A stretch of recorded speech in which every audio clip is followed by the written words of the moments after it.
The farmer and his wife lived in a village with their small son. Very easy. The story starts with a note that in a small village in a rural area, once a farmer and his wife lived with his son. And they loved him very much, means husband and wife both. The farmer's wife and the farmer loved his son very much. They talked to one another. We must have a pet, one pet they wanted for their son. When our son grows up, when our son become uh, grown up, grows up, he will need a companion. So the farmer said that his sons need a companion. That's why they wanted a pet. This pet will be our son's companion. His wife liked the idea. Yes, very good idea. We should bring a pet, and when our son will be grows up, that pet will be his companion. बहुत ही अच्छा विचार था कि जब उनका बच्चा बड़ा होगा तो उसे एक दोस्त की ज़रूरत होगी, साथ में खेलने वाले की ज़रूरत होगी, और उनका जो पेट है वो उनका दोस्त होगा, उनका उस बच्चे का कंपेनियन होगा। तो क्या किया किसान ने इस आइडिया के ऊपर? One evening the farmer brought with him a tiny mongoose. शाम को इवनिंग में फार्मर ने एक छोटा, टाइनी का मतलब छोटा, मंगूज नेवला अपने साथ अपने घर लेके आया। It's a baby mongoose, said to his wife, and he said that it's a little baby mongoose, but will soon be fully grown. And he also claimed that the mongoose, the baby mongoose, will be grown soon. He will be a friend to our son, and he said that the mongoose will be our son's friend. Both the baby and the mongoose grew. In the 5 or 6 months, the mongoose had grown to its full size, a lovely animal with a two shining black eyes and a bushy tail. Mongoose बड़े जल्दी बड़े हो जाते हैं। 5 या 6 महीने के बाद ही मंगूज क्या हुआ, अपने पूरे साइज में आ गया, बड़े साइज में। उसकी दो लवली लवली आईज और शाइनिंग ब्लैक आईज तथा जो है टेल उसकी बूशी, बिल्कुल बढ़िया बूशी टेल हो गए। The farmer's son was still a baby in the cradle, sleeping and crying alternately. Farmer का सन अभी भी छोटा बच्चा था, and he was in the cradle and he was sleeping and crying. मनुष्य के बच्चे, इंसान के बच्चे 5-6 महीने में बड़े नहीं हो पाते हैं। Still they are I small son. Still, the farmer's son was a small baby and he was in cradle. Next paragraph say, one day the farmer's wife wanted to go to the market. The story goes forward that one day the wife of the farmer decided to go to market to purchase some grocery item. She fed the baby and rocked him to sleep in his little cradle. What she did, she fed the baby, उसको दूध पिलाई, and then after she put him in that cradle for sleeping. और baby को उसने cradle में जो झूला था, क्रेडल का मतलब झूला, उसमें सुला दिया कि बच्चा सोता रहे। Picking up the basket, she said to her husband, I am off the bazaar. The baby is sleeping. Keep an eyes on him. झोला उठाया, बास्केट टोकरी लिया बाजार जाने वाली, बैग कर सकते हैं आप, और अपने हस्बैंड से क्या बोली, फार्मर से क्या बोली कि बेबी सो रहा है और मैं बाजार जा रहा हूँ, जा रही हूँ, and you have to keep eyes, you have to keep an eyes on him, मतलब आपको उसकी देखभाल करनी है। I don't like to leave the child alone with the mongoose, and she warned also. The farmer's wife warned to her husband that I don't want to leave alone my baby with mongoose. Then what farmer said? Next paragraph, the farmer said, you don't be afraid, said the farmer. The mongoose is a friendly animal. It's as sweet as our own baby, and they are the best of friends, you know. तो farmer ने अपनी wife से कहा कि आपको चिंता करने की ज़रूरत नहीं है, आप निश्चिंत होकर बाजार जाएं। मंगूज एक फ्रेंडली एनिमल होता है, बहुत ही अच्छा दोस्त होता है, और ये हमारे बच्चे को कोई नुकसान नहीं पहुंचाएगा। आप जानते हो क्या कि जो मंगूज हैं वो फ्रेंडली होते हैं, ये उतना ही प्यारा है जितना कि हमारा अपना बच्चा। And you also know that both are the best friends. हमारा बच्चा और मंगूज दोनों बेस्ट फ्रेंड भी हैं, you know it. The wife went away, and the farmer, having nothing to do in the house, decided to go out and take a look at his fields not far away. अब wife उसकी चली गई farmer की। Farmer के पास घर में करने के लिए कोई काम नहीं था। उसके घर के नज़दीक ही उसका खेत था, तो सोचा कि चल के क्यों ना थोड़ा सा खेत घूम करके आता हूँ, फसल देख करके आता हूँ। तब तक बच्चा सोया हुआ है, मंगूज नीचे बैठा हुआ है। वो निकल गया, घर से चल दिया। He ran into some friends on the way back and didn't return for quite some time. जा रहा था, रास्ते में उसके कुछ दोस्त मिल गए, इस वजह से वो जल्दी घर नहीं लौट पाया। उधर खेत में ही कुछ देर उनसे बात करने लगा, जल्दी घर नहीं लौट पाया।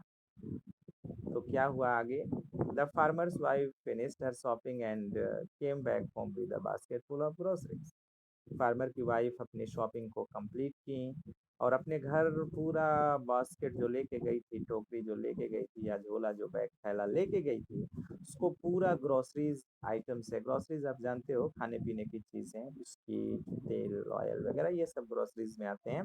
उनसे पूरा बैग भर कर लेकर के अपने घर वापस वो लौट रही थी। She saw the mongoose sitting outside as if waiting for her. उसने क्या देखा कि घर के बाहर मंगूज है। Mongoose were outside on the farmer's house, and it's looked that the mongoose was waiting to the arrival of that lady.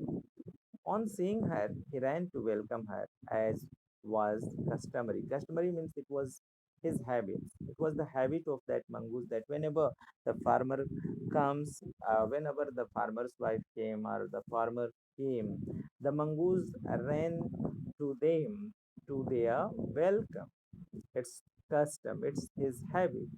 The farmer's wife took one look at the mongoose and screamed. The farmer's wife took one look at the mongoose and screamed. एक नज़र से देखा, farmer की wife ने mongoose को एक नज़र से देखा और जोर से स्क्रीम्ड की। स्क्रीम्ड का मतलब चिल्लाना होता है यहाँ पे, दुख के मारे, गुस्सा के मारे। जो अगर कोई चिल्लाता है तो उसको हम स्क्रीम्ड बोलते हैं, उसको हम क्राइंग नहीं बोलते। ब्लड बाद में है मार्क ऑफ एक्सक्लेमेशन, मतलब उसके मुंह में ब्लड लगा हुआ था मंगूज के। उसको देख करके बड़ा उसको घबराहट हुआ, उसकी वाइफ को। She cried, the face and paws of the mongoose were smeared with blood. चिल्लाई जोर से और देखा क्या कि मंगूज का माउथ और उसका पाज, मतलब आगे के दोनों जो पाज हैं, जो पैर जैसे आपको दिखते हैं, और उसका पूरा फेस ब्लड से, स्मियर्ड का मतलब सना हुआ, सना हुआ है, ब्लड लगा हुआ है, चारों तरफ ब्लड लगा हुआ है। You wicked animal, you have killed my baby. उसकी वाइफ को लगा कि मंगूज ने मेरे बच्चे को मार दिया, उसी वजह से उसके मुंह में खून लगा है, उसके पास में ब्लड लगा है। जोर से चिल्लाई। शी स्क्रीम्ड hysterically, पागल की तरह चिल्लाई वो। She was blind with rage and with all her strength brought down the heavy basket full of groceries on the blood-smeared mongoose and ran inside to the child's cradle. गुस्से में पागल हो रही थी और अपने गुस्से की वजह से जो टोकरी भर के लाई थी ग्रोसरीज से, उसने उसको पूरे शक्ति से, पूरे जोर से उस मंगूज के ऊपर, जिसके कि चेहरे पे, पास में ब्लड लगा हुआ था, जोर से मार दी, जोर से पटक दिया।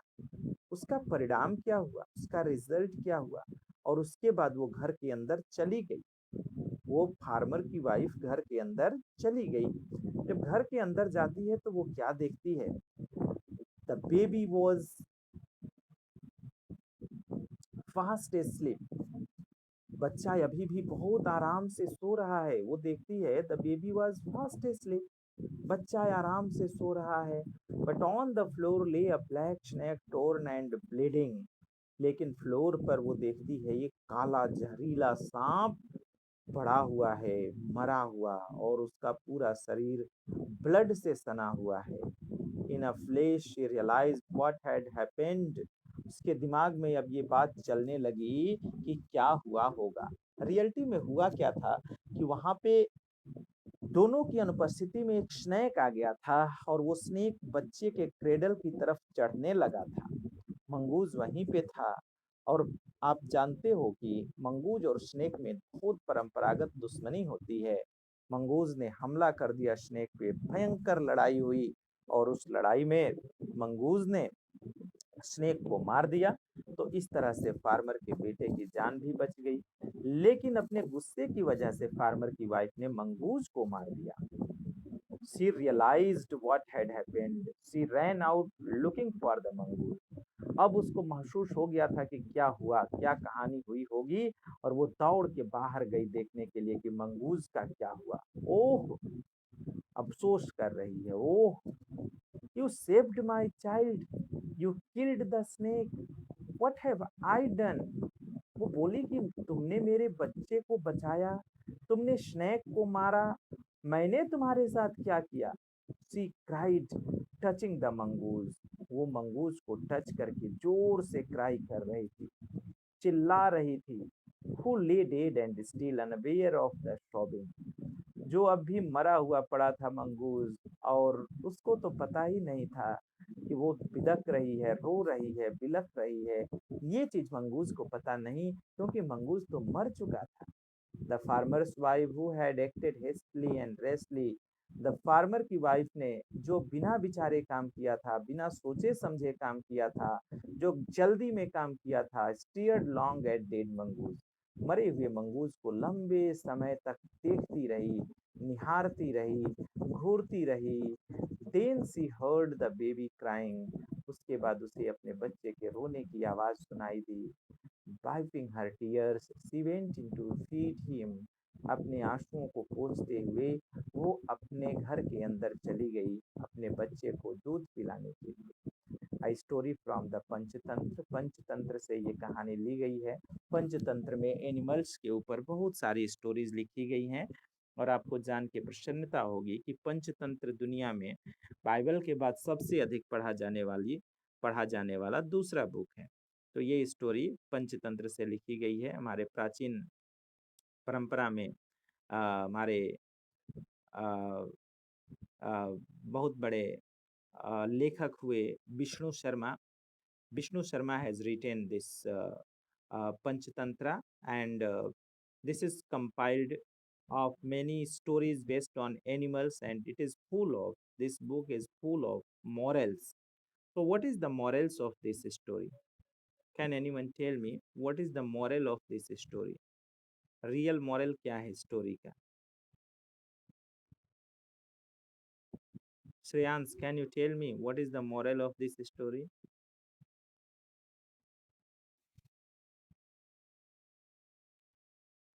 बताओ।